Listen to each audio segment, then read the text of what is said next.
Welcome to this next installment of the Get to Know Your Local Historical Society video project. In this video, Warren Crescenzo and Naomi Ingraldi will discuss the many wonders, services, and collections available at the Vineland Historical and Antiquarian Society.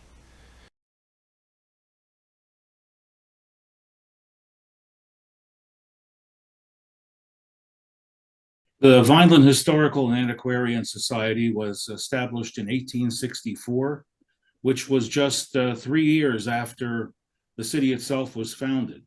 Our founder, Charles K. Landis, thought that it would be a great idea to preserve history, and it's been something that we've been very interested in doing for many years now.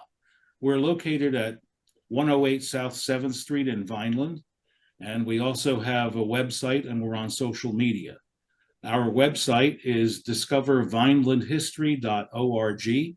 Our hours are somewhat varied right at the moment, so it's best to call ahead or check the website or social media for additional information.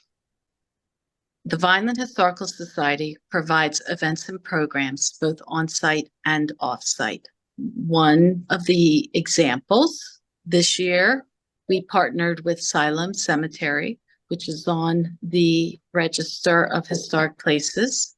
We partnered with them and we hosted walking tours of Salem Cemetery. We also provide lectures on site.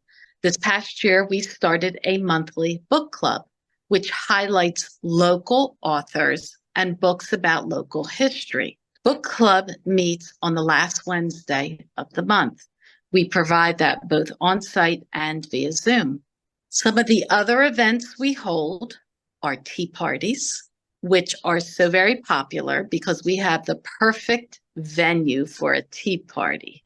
In the month of June, we are having a rain garden party. The grounds of the museum have recently been renovated, and we have a rain garden that was installed by Rutgers. This is our first spring and summer with the rain garden. So far, plants have been blooming and it's beautiful on the south side of the garden. One of our board members wanted to establish a community garden and a bog garden, also on the south side of the building, to complement the rain garden. The bog garden is dedicated to Mary Treat. Mary Treat was a Vineland naturalist in the 1870s and 80s. The bog garden has carnivorous plants. The community garden has vegetables. The community garden has herbs. Complementing the community garden is a rain barrel. The rain barrel was made at the C.U. Mars River workshop.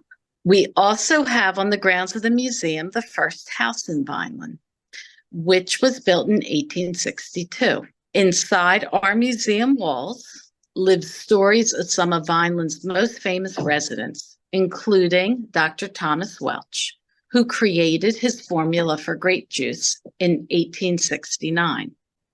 Well, we have a monthly open house at the museum, and we encourage people to come and visit.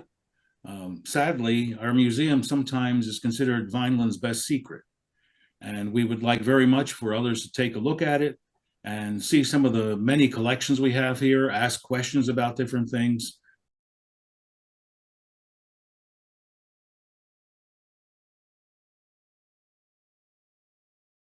We have in our collections yearbooks from the city of Vineland, both public and private schools. And I've only realized recently how interesting yearbooks can be, and how people want to go back and look at yearbooks. They want yearbooks from elementary school, not just high school. And they're asking questions. Do we have a yearbook from 1990 from Cunningham School, grade 3?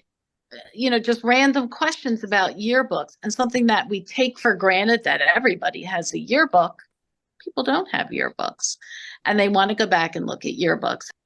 We have a large collection of city directories. We have specific family published genealogies including the Shepherd Papers, which are very important for Vineland and the South Jersey area.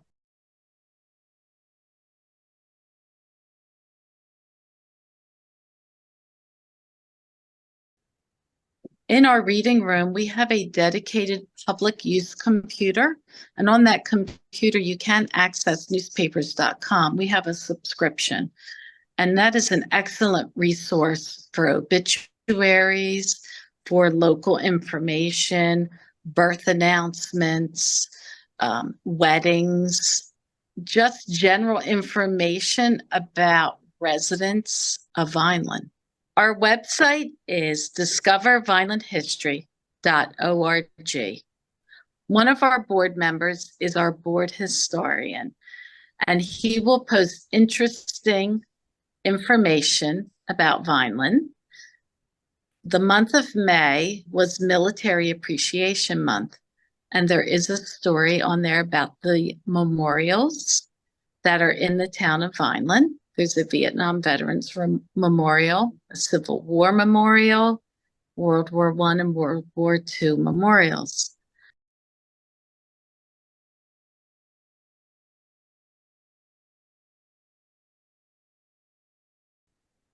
One of the important parts of our museum is the fact that you can do research there for a nominal fee if you're not a member, or if you are a member, it's included in your membership fee.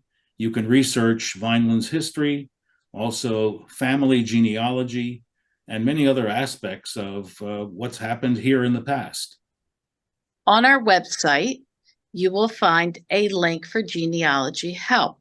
There is a form that you could complete on our website, which will be emailed to assist you with any genealogy questions you may have.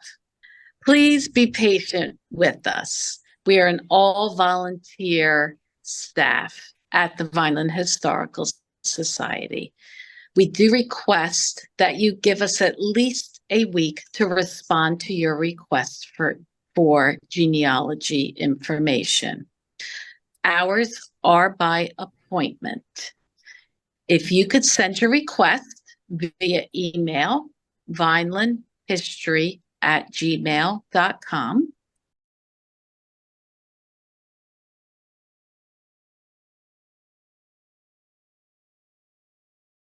What we are most excited to share with the public is our ballot box.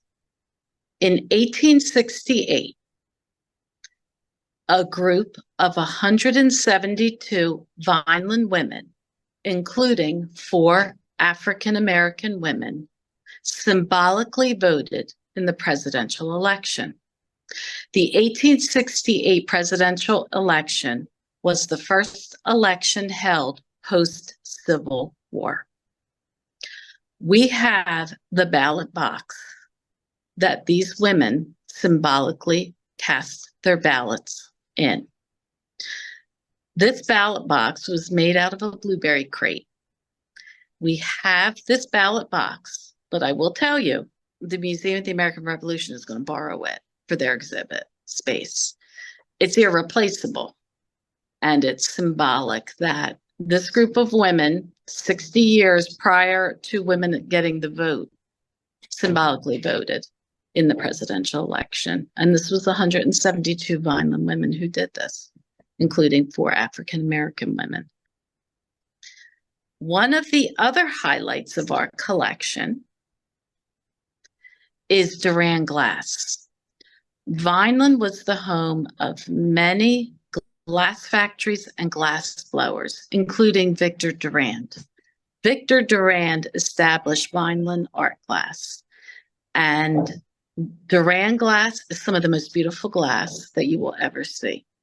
We have a glass room in our museum that houses pieces of Durand glass, whimsies, pharmaceutical glass, scientific glass, lots of items for you to come see.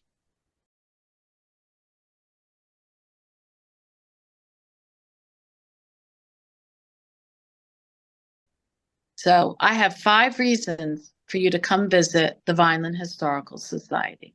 The first reason is come visit our rain garden, our bog garden, and our community garden. Second reason is come and see the first house, which is located on the grounds of the museum. It was built in 1862 and it has been preserved.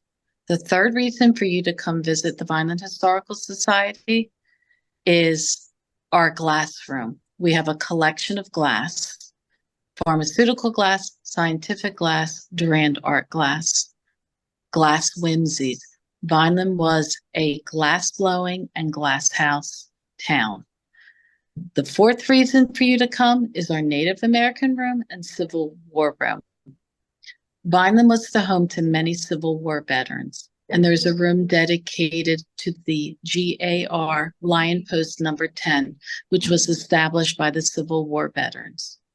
The Lenni Lenape Indians occupied this area for a number of years, and there are many exhibits of arrowheads. As a matter of fact, we have some interesting portraits which are prepared using strictly arrowheads in the Native American room.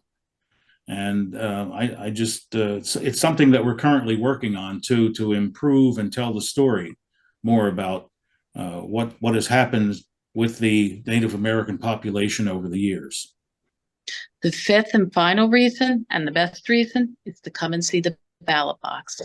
The ballot box in our possession is a tribute to women in the United States who in 1868 voted in the first presidential election post-Civil War.